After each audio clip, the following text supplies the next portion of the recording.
Evlenmek ev sözünden, ev olmayan adam evlenmesi demek sen kirakeş kalırsan.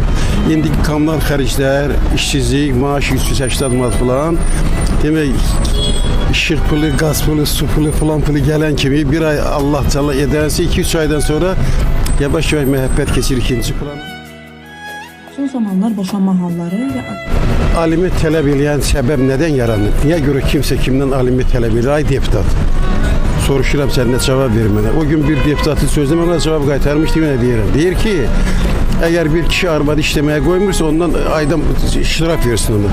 Yəni bunlar ailə ölçüsü, ailə dəyərlərini fikirləşmirlər ki, evin qazananı, gətirəni, sahibi kişi də onun yüz üstə rəhbər qadındır.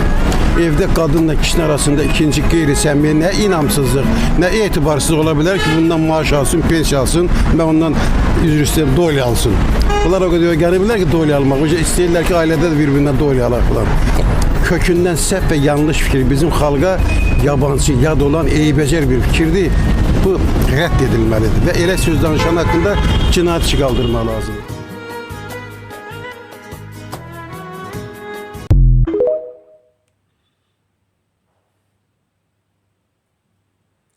Həmişə mən gözəl aktyorumuzun fikirlərini dəstəkləmişəm də, doğrudan da çox belə aktual mövzulara toxunur. Elə ona sual yönəldəndə də doğrudan aktual olur da suallar.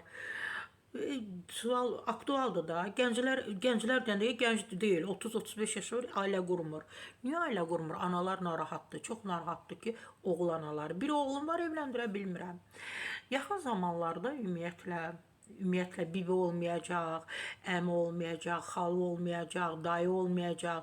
Əgər bu bizim kişilər, oğlanlar evlənmirsə, gələcəkdə necə bibi, dayı, nə bilim, xala, bibi, kim ola bilər.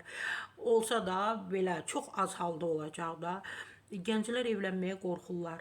Oğlanlar, gənc yox da artıq yaşları da keçir. Onlar evlənməyə, ailə qurmağa qorxurlar.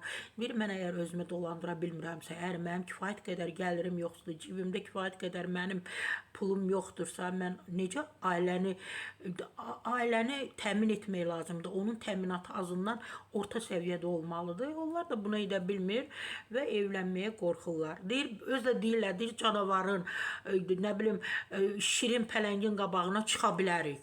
Amma həyat yoldaşımızın qabağında əli boş necə dayana bilərik? Təbii ki, yaxın zamanlarda düşünürük ki, bu problemlər öz həllini tapacaq. Gözəl aktyorumuz.